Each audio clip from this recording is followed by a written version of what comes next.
Assalamualaikum warahmatullahi wabarakatuh. Salam sejahtera, salam Malaysia Madani. Saya Syarudin bin Hamzah.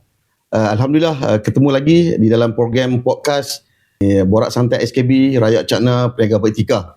Jadi seperti mana semua sudah maklum bahawa rancangan podcast yang kita buat pada kali ini ataupun yang sebelum ni kita buat bagi bertujuan untuk berkongsi maklumat-maklumat terkini berhubung dengan apa yang berlaku di bahagian penguasaan dan juga apa yang berlaku di KPDN. Ya, jadi untuk maklumat tuan-tuan dan puan, dalam episod terdahulu kita dah jemput pelbagai pegawai dan juga ada daripada VIP KSU kita dah jemput, kita dah jemput TKSU ya. Dan baru ni kita dah jemput daripada section sahabat kita daripada section Kawalan Harga dan Anti Pencatutan untuk bersama kita untuk membincangkan isu-isu berkaitan dengan apa yang berlaku di section berkenaan khasnya skim harga maksimum musim perayaan. Tuan-tuan dan puan, kali ini lagi sekali rancangan podcast Borak Santai SKB ya. Kita ada bawa seorang lagi ya, VVIP kita. Dan boleh saya perkenalkan di sini YB Senator Hajah Fauziah binti Saleh, iaitu kita punya Timbalan Menteri Perangan Dalam Negeri dan Kos Sara Hidup. Terima kasih YB kerana sudi datang ke program podcast kami Borak Santai SKB ini. Ya, Alhamdulillah. Terima kasih jemput saya tuan.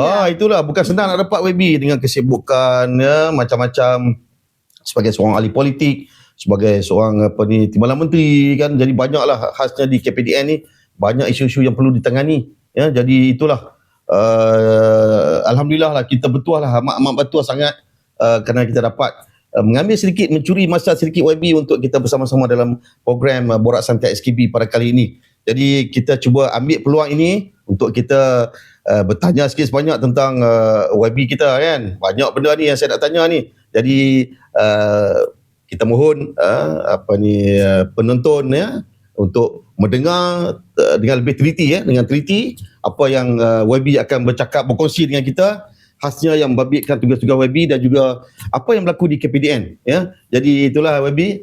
Jadi untuk maklumat YB, program ni kita buat secara santai dan insya-Allah kita akan berkongsi lah sikit sebanyak supaya pihak di luar sana dia dapat tahulah kadang kita cuba nak menangani isu-isu persepsi yang negatif berhubung dengan KPDN ya. Jadi mungkin YB boleh cerita sikit lah tentang mungkin background YB ialah sebagai seorang ahli politik dan dulu dipahamkan dulu menyertai NGO dan sebagainya, sehingga sekarang menjawab jawatan sebagai Timbalan Menteri di sebuah kementerian yang cukup penting. Silakan YB. Terima kasih Tuan Syah. Saya memang aktivis belajar. Pada zaman saya belajar, kemudian saya terlibat dalam NGO, aktif sebagai pimpinan dalam masyarakat. Saya pada satu ketika katakan saya tak akan masuk politik. Wah, itu tapi takdir menentukan sebaliknya lah. Satu ketika saya kata I will not join politik. Saya tak akan masuk politik. Kenapa? Sebab saya kata politik ni kotor. Itu satu ketika.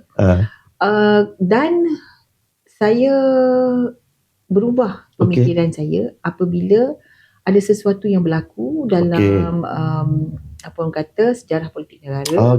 Di mana yang Perdana Menteri kita sendiri dipecat daripada jawatan. Dan itu telah merubah saya punya landscape ataupun pemikiran ya. Pemikiran, paradigma saya berkenaan dengan penglibatan dalam politik. Kerana sebelum itu saya fikir saya akan buat yang terbaik untuk masyarakat melalui sudut NGO. Dan kalau ada penambahbaikan yang perlu kita lakukan untuk membawa kebaikan dalam masyarakat, saya boleh lakukan melalui NGO ya. Tetapi apabila berlakunya peristiwa 2 September 1998 tu, saya tersentak dan saya terfikir bahawa amat penting untuk berada di barisan hadapan proses demokrasi itu sendiri. Kerana kalau kita berada dalam NGO, kita buat perkara-perkara yang fokus kepada NGO itu. Ya, tugas tu ya berkenaan ya. Dan untuk berubah keadaan itu perlu berada di barisan hadapan. Landscape proses demokrasi lah. Dan kebetulan apabila Parti Keadilan ditubuhkan pada hari 4 1999, Datuk Seri Anwar Ibrahim mengutuskan surat meminta saya menjadi Timbalan Ketua Wanita Pusat. Okey. Latar belakang saya daripada NGO, beliau mengatakan saya muda dan saya perlu masa. Berapa umur waktu tu YB? Belum 40. Belum 40. Wah, maksudnya muda lah tu. Yalah, ketika itu dan pengalaman saya daripada NGO.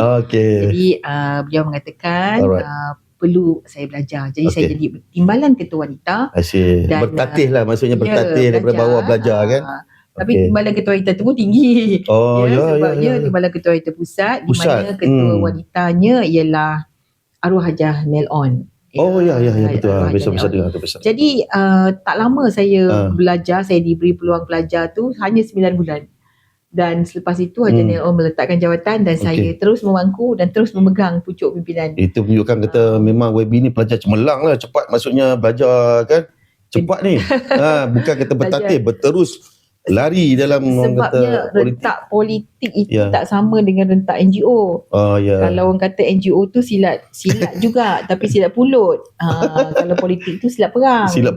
Betul. Dia itu dari segi perbezaan tu sikit. Sekarang kita dah dengar sikit sebanyak tentang background YB kan, dan akhirnya YB alhamdulillah lah orang kata nama YB terpilih. Tuan Syah, saya ni Parti Keadilan merupakan parti politik yang pertama. Dan saya merupakan kalau saya bertanding daripada 1999 di Kuantan, saya kalah. 2004 saya kalah. Saya tak lari. Saya satu-satunya pemimpin dalam parti yang tak lari. Kalau kalah itulah tak nama lari. Itu nama pejuang tu. Itulah nama pejuang. Jadi kita hadapi keadaan itu. Betul. Dan kali ketiga alhamdulillah ada rezeki untuk menang, dan saya menang 3 kali berturut-turut. Dan kemudian ditakdirkan pula tak menang pula pada tahun 2022. Tak lari juga. Tapi tak lari. Alhamdulillah Allah izinkan pula betul. untuk pergi ke peringkat ini. Yalah, rezeki tak salah alamat YB rezeki tak salah alamat. Adalah hikmahnya. Saya sendiri terperanjat apabila saya beritahu oleh Yang Amat Berhormat Perdana Menteri bahawa saya berada di sini. Kau sari hidup. Berkali-kali saya Yalah, kuasa hidup satu benda yang memang skop dia luas bukan setakat benda yang babitkan makanan. Dia luas skop. Jadi itu merupakan satu cabaran tu. Mungkin YB pertama kali selalu dengar tentang KPDN kan. Ini sekarang ni dah melangkah masuk kedua-dua belah kaki dalam KPDN. Jadi macam mana YB tengoklah bila dah masuk, dipahamkan YB masuk sini 9 Disember 2022. Ya, betul. Jadi bila YB masuk tu, YB tengok macam mana? Apa yang persepsi pertama ataupun apa maksudnya yang YB cuba nak mengorak ke arah nak bawa KPDN ni? Yalah, semasa itu semasa arwah Allahyarham Datuk Seri Salahuddin nak membawa KPDN ni ke arah yang sebagaimana tu. Mula-mula saya masuk, saya cari punca kuasa dulu. Punca kuasa, sebab kita tengok itu cukup penting. Apa dia yang kita boleh buat, apa dia yang kita tak boleh buat. Tapi pada ketika itu saya sedar bahawa kita di hujung rantaian. Di hujung rantaian. Jadi banyak benda yang di luar bidang kuasa kita. Maksudnya kalau telur tak ada, antara perkara yang pertama saya kena address telur tak ada. Isu tu waktu tu memang hanya tentang isu telur. Telur tak ada. Jadi kita di hujung rantaian dan saya sedar ketika itu, dan saya mengajar diri saya untuk berfikir bagaimana kita boleh bekerja di dalam bidang kuasa dan di mana kita ada punca kuasa. Dan pernah saya ingat Yang Amat Berhormat Perdana Menteri tanya saya dalam masa sebulan lepas tu, macam mana Fauzia dekat KPDN? Saya kata, sir. Itu macam soalan terjah tu. Saya kata, sir, dia tak nampak besar. Saya kata, dia tak nampak besar, agensi dia pun sikit, tapi it's complex. Itu saya punya immediate respon pada dia lah, it's complex. Kompleks tu kira bagus lagi lah, maksudnya Datuk saya pening kepala. Saya terima segalanya sebagai cabaran. Bila saya kata kompleks tu maksudnya di sebelah kita mengimbangi pengguna. Betul. Di sebelah lagi kita mengimbangi industri. Betul. Kita nak macam mana kita nak, dia very delicate. Bagaimana kita nak mengimbangi secara hikmah dan mendapatkan situasi di mana kita boleh orang kata mendapat yang terbaik lah. Yang terbaik, betul. Dan antara perkara pertama yang saya sentuh lah, orang kata maksudnya the first thing I touch ialah pengguna. Okey. Di dalam kementerian ni, the first thing saya touch pengguna. Yalah, pengguna ni sebenarnya kita pun pengguna, Webi. Ya, betul. Apa sekalipun jawatan kita tetap pengguna. Ya. Jadi betul lah sentuhan YB yang pertama tu pengguna. Itu memang tepat lah. Saya ingat Allahyarham tanya saya. Yeah. Dia kata you biasa tak dengan aduan? Aduan, ya. Tengok sikit, tu arwah pesan pada saya. Ya. Itu daripada mulanya tu saya tengok kepada aduan dan saya tengok kepada cara-cara membuat aduan. Ya, okey. Dan saya dengan latar belakang psikologi saya, saya merasakan bahawa sukar membuat aduan, bukan mudah membuat aduan. Ini secara jujur, secara ikhlas.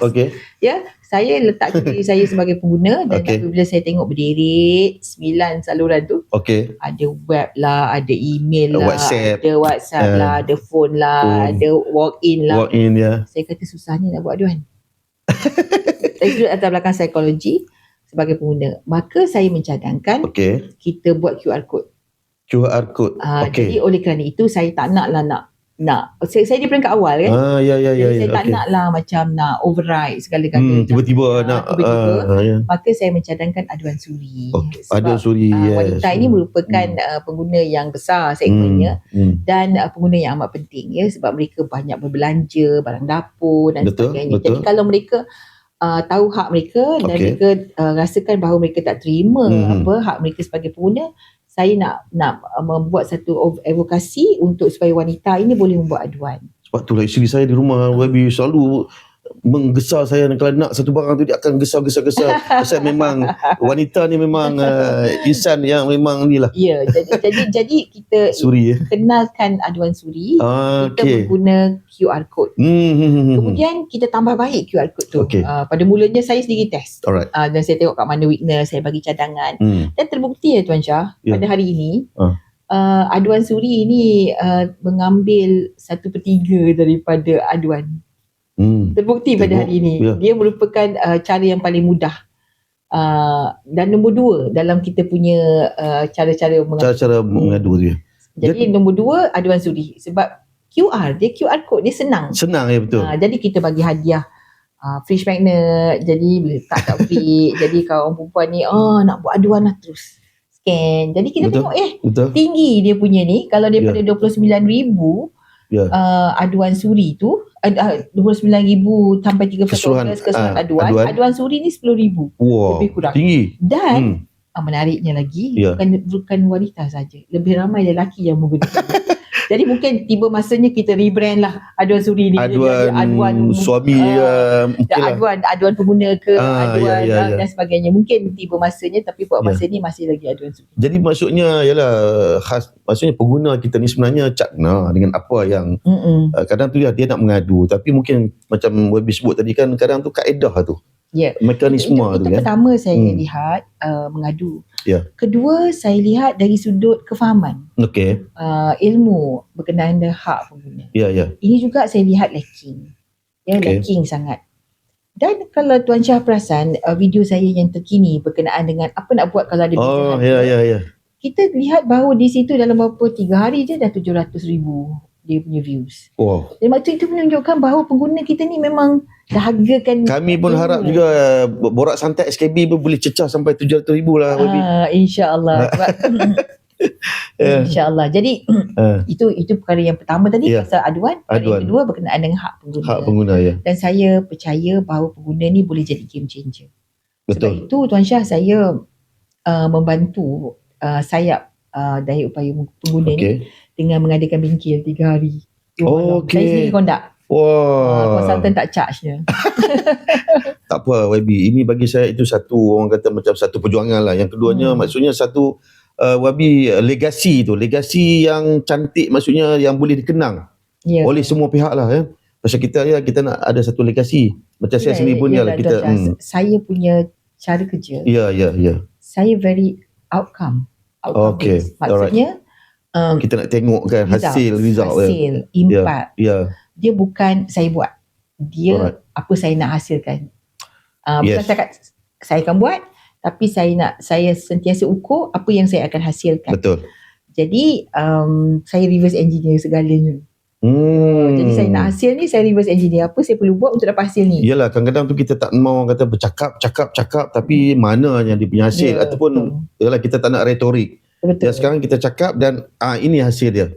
Cuma bila YB sebut tentang aduan tadi kan, tak dapat tidak saya nak sentuh aduan ni membabitkan bahagian penguasaan lah. Ialah aduan yang diterima tadi YB sebut ada yang 10,000 daripada aduan suri dan sebagainya, dan akhirnya akan disiasat oleh pegawai penguasa lah. Betul. So apa pandangan YB lah berhubung dengan bahagian penguasaan ni?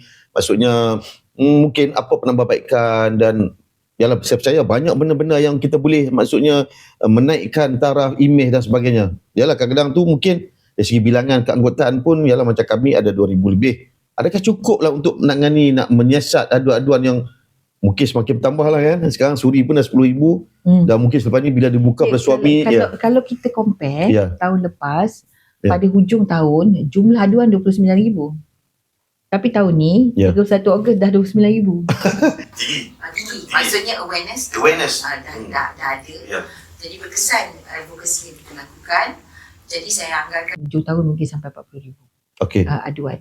Pada pandangan saya ya, bagaimana bahagian penguatkuasa, saya lihat penguatkuasa laju ya. Alhamdulillah. Laju. Alhamdulillah. Sebab tu bila orang selalu marah saya dekat Facebook, kata apa ni penguatkuasa tidur lah, penguatkuasa tak buat kerja. Saya selalu defend. Saya kata tak mungkin penguatkuasa boleh berada di mana-mana. Betul. Di semua tempat, di setiap masa. Sebab itu saya kata tadi, pengguna yang jadi game changer. Pengguna yang harus ada kesedaran. Takkanlah nak suruh terpacak penguatkuasa kita di mana-mana setiap masa. Ya. Jadi ini yang kita kena educate pengguna. Saya setuju sangat. Dan apabila saya pergi Kelantan di satu negeri yang banyak berhadapan dengan cabaran-cabaran negeri sempadan, betul. Mereka kata ada satu hari saya pergi tu, satu hari tu buka 6 kes. Bayangkan satu hari saja 6 kes. Macam mana mereka nak laksanakan tugas mereka. Dahlah mereka kurang tenaga. Di Kelantan saya ingat 30 kurangnya. Betul. Jadi ini berada di merata-rata ya. Jadi kadang-kadang tu saya amat-amat rasa simpati rasa simpati berkenaan dengan tugas penguatkuasa ni. Memang lari sana lari sini untuk menjalankan tugas, tambah pula bahagian orang kata section ni. Kolom kalan section kolom kalan Ini memang yang paling mencabar. Paling mencabar. Tapi kejap tak ada gula, sekarang dah tak ada gula. Sekarang telur pun dah mula, tak lama lagi dia akan dia pusingan tu, cycle tu dia akan lepas satu kan. Jadi ialah kalau kita boleh, memang seharusnya harus ditambahkan. Betul. Cuma pada saya tambah tu satu hal, tapi pengguna ni kita kena strengthen. Betul. Sebab kalau pengguna lebih bijak, pengguna lebih berdaya, ada daya upaya. Betul. Mereka boleh ambil. Dia ambil tindakan sendirilah. Orang kata tindakan kendiri kan. Betul.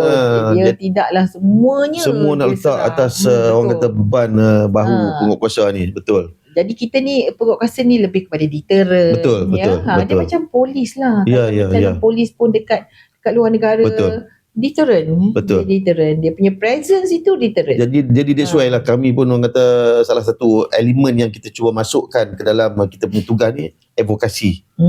Jadi that's why lah tujuan kita buat podcast Borak Santai ni sebahagian daripada advokasi, supaya kadang-kadang tu persepsi daripada masyarakat di luar ni dia lebih faham. Contoh isu telur, isu ayam, isu gula. Jadi di program ini kita dah bercerita kenapa jadi seperti itu dan apa persediaan, dan orang kata apa langkah-langkah yang patut masyarakat di luar ambil. Yang pertama, jangan panik lah. Jangan panik. InsyaAllah orang kata kerajaan melalui KPDN ni kita sentiasa orang kata mengambil langkah, kita takkan lari. Jadi YB sendiri menjadi saksi lah apa yang berlaku kan. Jadi kita memang ke depan lah untuk nak membantu masyarakat menyelesaikan isu-isu. Saya lihat memang kesungguhan itu yang amat dan bagaimana komitmen lah daripada orang kata pegawai kuasa kita. Komitmen yang amat tinggi. Mana ada hujung minggu. 24/7. Dia macam politik juga. Betul. Jadi dari satu YB yang sekarang ni mungkin YB pun menyedari lah, kita ni berhadapan dengan dunia tanpa sepadan, media sosial ni kadang-kadang tu viral ni macam-macam YB. Jadi macam mana YB berhadapan dengan situasi yang sebegini? Ini bagi saya anggap sebagai satu cabaran lah. Ya, kita berhadapan dengan jabatan netizen ni. Jadi macam-macam. Jadi adakah semua benda kita perlu jawab ataupun ada sebahagian tu maksudnya kita berdiam diri ataupun macam mana tu YB? Okey, saya sebagai orang politik, ya. Saya dia ada satu teori ni Tuan Syah. Oh, teori, okey. The theory of lies. Okey. Teori orang menipu. Okey. Perkara yang tidak benar itu kalau diulang banyak kali, dia boleh dipercayai sebagai satu kebenaran. Oh ya. Jadi sebagai orang politik, pada saya penting kita menangkis supaya ianya tidak dipercayai sebagai kebenaran. I see. Sebab kadang-kadang tu perkara itu mungkin kita rasa alhamdulillah layan lah. Tapi kita kena address isu tu supaya kita ada membawa satu dimensi yang lain. Supaya kita mengubah persepsi yang lain supaya mereka tak percaya yang ini adalah kebenaran. Itu pandangan saya lah. Jadi kadang-kadang ada kalanya kita dilihat sebagai firefighting. Ada kalanya. Dan ini kadang-kadang memenatkan. Sebab itu kita pula kena ada intervensi lah. Contoh saya bagi satu contoh. Di mana ada satu aduan berkenaan dengan jualan bersyarat. Jualan bersyarat yang jadi viral. Jadi viral. Mereka mengatakan bahawa beli gula mahal tu baru boleh beli gula yang standard. Kemudian penguatkuasa datang siasat. Penguatkuasa siasat dapat resit dia. Tak ada bukan bukti bahawa ada jualan bersyarat. Kemudian yang peliknya dia duduk baling, dia beli dekat Kedah, ada kat Alustar. Jadi penguatkuasa pakai baju preman menyamar lah, kita menyamar ya. Dan masuk dan lihat tak ada pun apa-apa tanda-tanda yang mengatakan jualan bersyarat. Jadi terdetik dalam fikiran saya, adakah ini memang satu usaha untuk menjatuhkan, menyalahkan, nak sabotaj atau memburukkan. Sebab cara dia bercakap dalam media sosial itu seolah-olah memang ini kerajaan yang suruh dan sebagainya.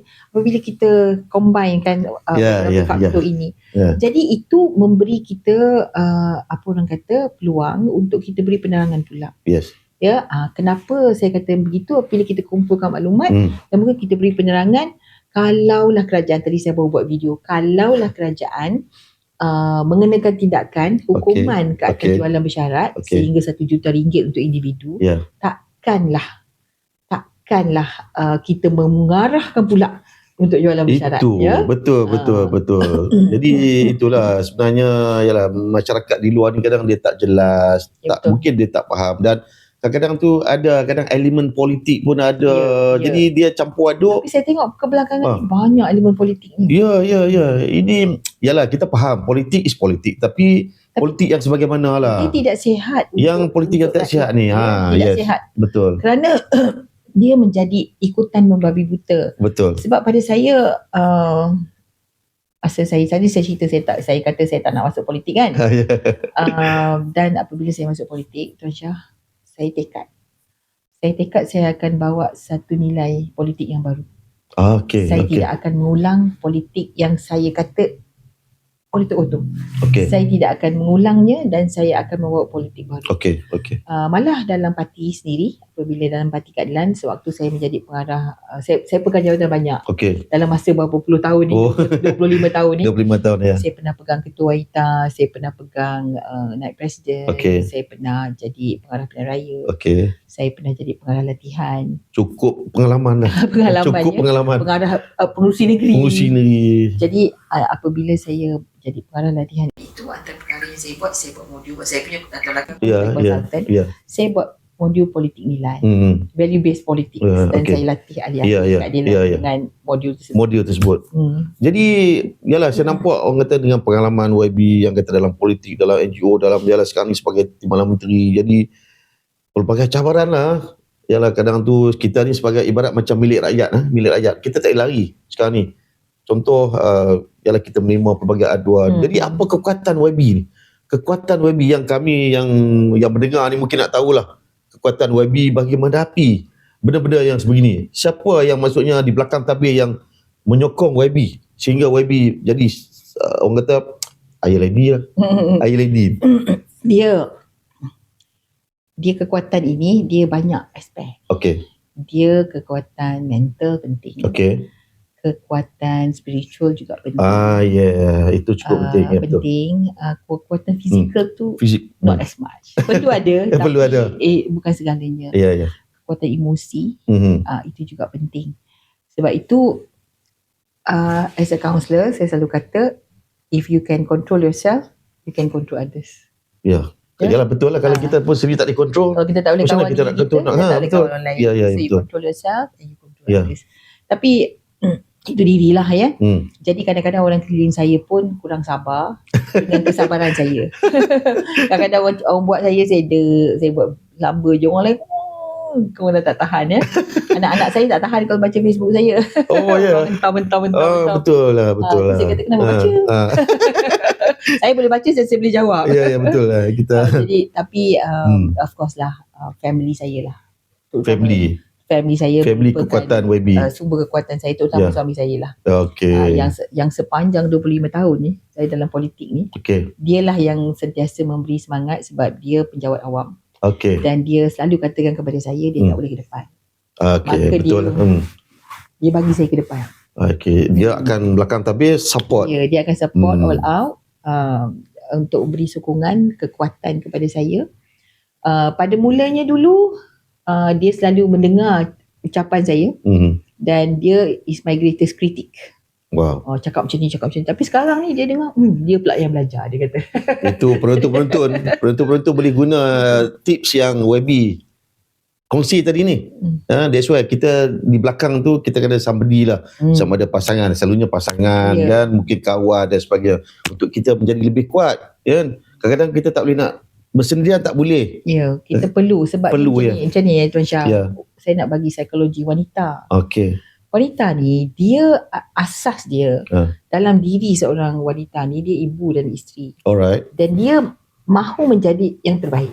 Okay. Dia nak jadi isteri solehah, dia nak jadi ibu yang baik ya. Okay. Jadi apabila dia sibuk, contohnya di dalam kerjaya dia akan ada rasa bersalah. Okay. Dan apabila dia rasa bersalah ni, dia akan affect dia punya work life balance. Dia akan affect dia punya kerja dia. Alright. Sebab itu kalau kita wanita ni ada majikan kena faham. Alright. Sebab itu kalau saya sebagai ketua kalau pegawai saya kata dia nak balik, anak dia nak ambil sekolah, saya tak ada masalah. Pada saya it's not how much time you berada kat office tu, tapi how much you deliver, impact outcome. Betul. Kan? Betul. Jadi be flexible sebab masing-masing ada tanggungjawab kan. Betul. Dan apabila wanita itu ada rasa perasaan bersalah, dia susah nak perform. Dia susah nak, ini sudut psikologinya ya. Dia rasa nanti anak dia ni tak terjagalah, dia sibuk kerjaya dia dan sebagainya. Jadi di sinilah sokongan keluarga tu penting.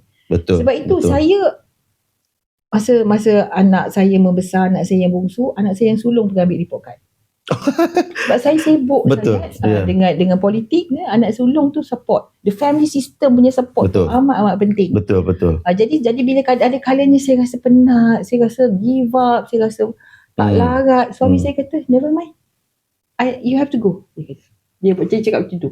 Betul. Jadi akhirnya kita rasa macam segan lah pula kan, bila kita kata tak nak pergilah, kena pergi, dia kata. Jadi itulah yang cukup penting kan. Family ni memang macam mana kita pun orang kata bersibuk bekerja sekalipun, maksudnya family dia perlu dibagi keutamaan lah. Ya, betul. Pasal dalam keadaan susah ni mesti ada keseimbangan work life balance ni kena ada lah, supaya kita taklah jangan fikirlah apabila seorang wanita itu dia sampai ke tahap yang tinggi, dia menjadi orang yang berbeza. Tidak. Dalam jiwa seorang wanita tu dia sentiasa masih lagi dia jadi seorang isteri yang solehah, dia nak jadi ibu yang baik. Dengar tu. Penonton dengar. Kalau tidak betul ya. Kalau tidak sia-sia apa yang kita buat. Betul. Kalau kita ni berjaya macam mana, tinggi macam mana, tapi kat rumah kucak-kacir, tak mendapat restu. Tak dapat restu. Saya senang je. Saya kata nombor 1 Allah reda, nombor 2 suami reda. Senang. Clear. Lepas tu clear. Betul. Kita buat-buatlah apa semua. Betul. Marilah keadaan sukar macam mana pun, maksudnya dia jadi Allah pemudahkan. Ya, betul. Jadi itulah kita dengar penonton-penonton. Kalau tak ada dua tu Tuan Syah, tak betul. Guna kejayaan ni. Betul. Hebat macam mana jadi presiden, even presiden pun Kalau tak di macam apa yang YB sebut tadi ni, maka hidup kita akan jadi susah, sukar. Jadi kita penonton-penonton kita dah dengar tadi, ialah masa mencemburui kita ni. Jadi maksudnya apa ni, walaupun dalam tempoh singkat ni tadi YB telah banyak orang kata share lah info-info sama ada dari segi perihal latar belakang YB dan dari segi kerjaya YB dan juga mungkin tips-tips yang YB telah kongsi lah berkenaan dengan keluarga dan sebagainya untuk menjadikan kita ni seorang insan yang orang kata yang berguna lah kepada masyarakat, betul, kepada apa ni keluarga, kepada mungkin kepada agama dan sebagainya, dan akhirnya kepada negara kita lah. Jadi itulah orang kata alhamdulillah YB melalui program podcast Borak Santai SKB Rakyat Cana Peniaga Betika ni kita banyak mengupas isu-isu yang santai, tetapi kita lebih bawa kepada orang kata akhirnya mendapat dia punya informasi, tips-tips dan sebagainya. Dan macam kita bertuah pada hari ini kita bersama YB Senator Hajiah Fauziah, Timbalan Menteri Perdagangan Negeri dan Kos Sara Hidup yang turut share tentang how kita nak membina karakter, membina keluarga dan sebagainya, dan akhirnya kita menjadi rakyat Malaysia yang cemerlang dan terbilang. Jadi itulah tuan-tuan dan puan-puan, terima kasih kepada YB kerana sudi hadir ke rancangan podcast Borak Santai SKB Rakyat Cana Peniaga Betika, dan insya-Allah tuan-tuan dan puan-puan kita berjumpa lagi di episod-episod yang akan datang. Jadi jangan lupa like, share dan komen di kami punya rangkaian, kami punya media sosial, section kolom bekalan di YouTube, di Facebook dan juga di TikTok. So jangan lupa. Terima kasih. Kita jumpa lagi. Assalamualaikum warahmatullahi wabarakatuh. Salam.